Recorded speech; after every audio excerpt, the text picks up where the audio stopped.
सुप्रभात दोस्तों, क्या आपने कभी सोचा है कि इंसान इस दुनिया में इतना संघर्ष स्ट्रगल क्यों करता है? महान कवि तुलसीदास जी की प्रसिद्ध रचना कवितावली के छंदों में बताया गया है कि इस संसार के ज्यादातर कर्म पेट की आग यानी कि जीविका के लिए किए जाते हैं। तुलसीदास जी कवितावली में क्या बता रहे हैं? ये कवितावली उत्तरकांड से ली गई है और इसके कवि गोस्वामी तुलसीदास जी हैं। इसका मुख्य विचार क्या है? लौकिक कष्टों का एकमात्र उपाय है श्री राम का नाम जपना। चलिए देखते हैं वो क्या क्या बताएं इसमें। प्रसंग और मुख्य विचार क्या है इसके? लौकिक संसार के कष्ट मतलब इस संसार में इस समय जो विसंगतियां, जो बुराइयां चल रही हैं, उनका समाधान कैसे हो सकता है? उनका श्री राम का नाम जपने से सबका समाधान हो जाएगा। संसार के सारे कष्ट केवल राम नाम जपने से दूर हो जाते हैं। तुलसीदास जी यही कह रहे हैं इसमें। तुलसीदास का मुख्य लक्ष्य क्या है? लोक मंगल की साधना में सभी का भला हो जाए, यही कह रहे हैं। चलिए देखते हैं, एक एक पद को समझते हैं क्या बताया गया उसमें। पहले पद में क्या है? पेट की आग के बारे में बताया गया है, जो सबसे बड़ी समस्या है। देखो, जो पेट की भूख होती है, पेट की आग मतलब पेट की भूख। किसान खेती किस लिए करता है? पेट की भूख के लिए। बनिया व्यापार किस लिए करता है? पेट की भूख के लिए। चारण और नट किस लिए कर्तव्य दिखाते हैं, किस लिए कविताएं लिखते हैं? पेट की भूख के लिए। भिखारी भी किस लिए मांगता है? पेट की भूख के लिए। नौकर किस लिए सेवा करता है? क्योंकि पेट की भूख बुझानी है उसको भी। चोर, जासूस, जादूगर ये क्या किस लिए काम करते हैं? सारे जो अपनी कर्तव्य दिखाते हैं वे पेट की भूख के लिए दिखाते हैं। तो पेट की भूख ही इस संसार में सबसे बड़ी भूख है। दुनिया के सारे अच्छे बुरे काम, धर्म अधर्म केवल इसी भूख के लिए होते हैं। हद तो तब होती है जब भूख के कारण लोग अपने बेटा बेटी तक को बेच देते हैं। तो पेट की भूख सबसे बड़ी है, इसको शांत करना बहुत ही मुश्किल होता है। चलिए देखते हैं और क्या बताएं इसमें। यह इतनी भयंकर हो गई, इतनी बड़ी हो गई है। इस प्रकार जो समुद्र की आग होती है वो बहुत ही बड़ी खतरनाक मानी जाती है, पर पेट की भूख समुद्र की आग से भी बहुत बड़ी मानी गई है। कैसे? यह आग बहुत भयंकर होती है।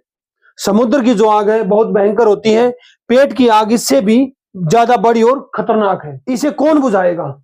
अब प्रॉब्लम यह, अब समस्या ये है, ये आग तो लग गई है समुद्र से भी बड़ी, पेट की जो आग, इसको कौन बुझाएगा? तुलसीदास जी कहते हैं घनश्याम रूपी राम आएंगे, केवल श्री राम की कृपा रूपी बारिश होगी तो इस पेट की आग को शांत किया जा सकता है। चलिए आगे देखते हैं, दूसरे पद में क्या बताया है। पद 2 में क्या है? युग की भयंकर आर्थिक स्थिति के बारे में बताया गया है। कैसे बताया गया? देखो, किसान को खेती की सुविधा नहीं मिल रही, किसान खेती नहीं कर पा रहा है क्योंकि अकाल पड़ गया है। भिखारी को भीख नहीं मिल रही है, व्यापारी का व्यापार नहीं चल रहा है, नौकर को नौकरी नहीं मिल रही। सबसे बड़ी समस्या हो गई ना इस समय की, जो भयंकर स्थिति हो गई है अकाल के कारण, किसी का भी काम नहीं चल रहा। अब क्या? अब हम कहाँ जाएं, क्या करें?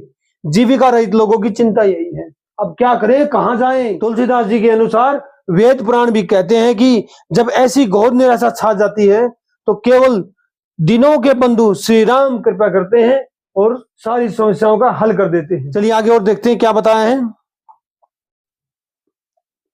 अभी देखो, जो चारों तरफ भुखमरी हो गई है, गरीबी छा गई है, दरिद्रता रूपी दशानंद, गरीबी मतलब रावण जैसी हो गई है, इतनी विकराल हो गई, इतनी बड़ी हो गई है। दरिद्रता मतलब दशानंद को बोला गया है यहाँ पे, यह रावण के समान भयानक है। दबाने से यह दुगनी होती और बढ़ती रहती है। इस दरिद्रता रूपी दशानंद ने पूरी दुनिया को अपने आगोश में घेर लिया है। तुलसीदास जी क्या प्रार्थना कर रहे हैं? हे राम, जैसे आपने रावण का वध किया था वैसे इस दरिद्रता पाप का भी नाश करें तो इस संसार का भला हो सकता है। चलिए आगे और क्या बताएं देखते हैं। तीसरे पद में क्या बताया है? तुलसीदास का फक्कड़पन दिखाया है। तुलसीदास का किस प्रकार के फ्री एटीट्यूड था।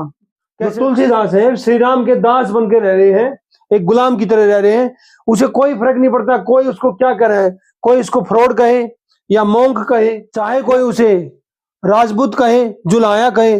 तुलसीदास जी कहते हैं कि लोग मुझे कुछ भी कहे, मुझे कोई फर्क नहीं पड़ता। तुलसीदास जी कह रहे हैं मुझे कोई फर्क नहीं पड़ता, चाहे कोई मुझे फ्रॉड कहे या कोई मोंग कहे या कोई राजपूत कहे या जुलाया कहे, मुझे किसी से कोई फर्क नहीं पड़ता। मुझे किसी की बेटी से अपने बेटे की शादी नहीं करनी क्या जाति बिगड़ जाएगी, मुझे कोई फर्क नहीं पड़ता, चाहे कोई भी कुछ कहता रहे मेरे विषय में।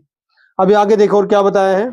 कवि का जीवन और दर्शन कैसे है, लाइफस्टाइल और फिलोसफी कैसे है। भिक्षा मांगकर खाना, तुलसीदास जी भीख मांगकर खाते हैं और मंदिर मस्जिद में कहीं भी जाके सो जाते हैं। वो न एक लेना है न दो देना है उसको, तुलसीदास जी को न तो कुछ लेना है न देना है इस दुनिया से। मुझे संसार में कोई लेन देन नहीं है, ना कोई मतलब है, मैं पूरी तरह से स्वतंत्र हूं और श्री राम के प्रति समर्पित हूं। यह मुहावरा पूर्ण विकृत को दर्शाता है, एब्सोल्यूट डिटैचमेंट को दर्शाता है। परीक्षा के लिए महत्वपूर्ण बिंदु इस चैप्टर से कोई भी क्वेश्चन आता है, आप ये 2 पॉइंट लिख देंगे तो सभी आंसर उसमें कवर हो जाएंगे। चलो ध्यान से देखो। समाज का यथार्थ चित्रण, तुलसीदास जी ने अपने युग की भूखमरी, बेरोजगारी और गरीबी का बहुत ही सजीव वर्णन किया है।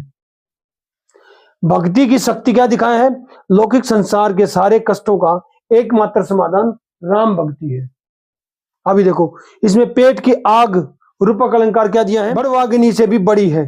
जो पेट की आग है, जो समुद्र की आग थी उससे भी बड़ी दिखाया है। श्री राम मतलब घनश्याम, घनश्याम यहाँ पे बादल के रूप में दिखाए गए हैं। दरिद्रता मतलब गरीबी किसकी तरह दिखाई है, दशानंद रावण की तरह।